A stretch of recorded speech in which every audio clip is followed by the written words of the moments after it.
Revenue minister గారు. సరే అధ్యక్ష,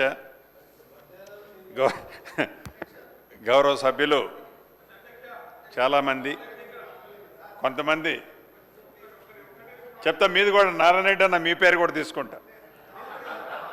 గౌరవ సభ్యులు కొంతమంది డివిజన్ల గురించి, కొంతమంది మండలాల గురించి ఈ సభలో ఉన్న సహచర సభ్యులు చాలామంది అడిగారు.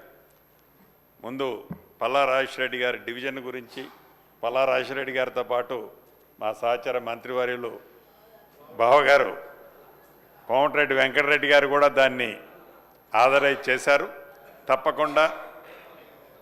తప్పకుండా అది కలెక్టర్ గారి పరిశీలనలో ఉందని మరొకసారి తెలియజేసుకుంటూ, ఎమ్మెల్యే లక్ష్మణ్ కుమార్ గారు ధర్మాపూర్ డివిజన్ కానివ్వండి, నాగరాజు గారు వర్ధన్నపేట డివిజను, అదే రకంగా ఆ కార్పొరేషన్లో ఉన్న కొన్ని విలేజెస్ని డిలీట్ చేయమని కూడా అడిగారు. నేను కూడా అక్కడ ఒక సభకి వెళ్ళినప్పుడు అక్కడ ట్రైబ్స్ దాన్ని డీనోటిఫికేషన్ ఇవ్వమని అడగటం జరిగింది. తప్పకుండా దాన్ని కన్సల్ట్ మినిస్టర్ గారి నోట్, అంటే సీఎం గారి కింద ఉంటుంది కాబట్టి తప్పకుండా దాన్ని తీసుకెళ్తాను. ఈ డివిజన్కి సంబంధించిన సబ్జెక్టు.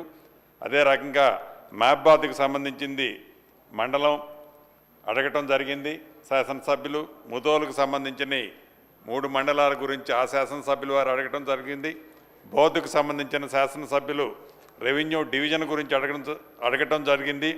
తాండూరుకు సంబంధించిన శాసనసభ్యులు మండలం గురించి అడగటం జరిగింది. జడ్చర్ల శాసనసభ్యులు డివిజను మరియు కొన్ని మండలాలు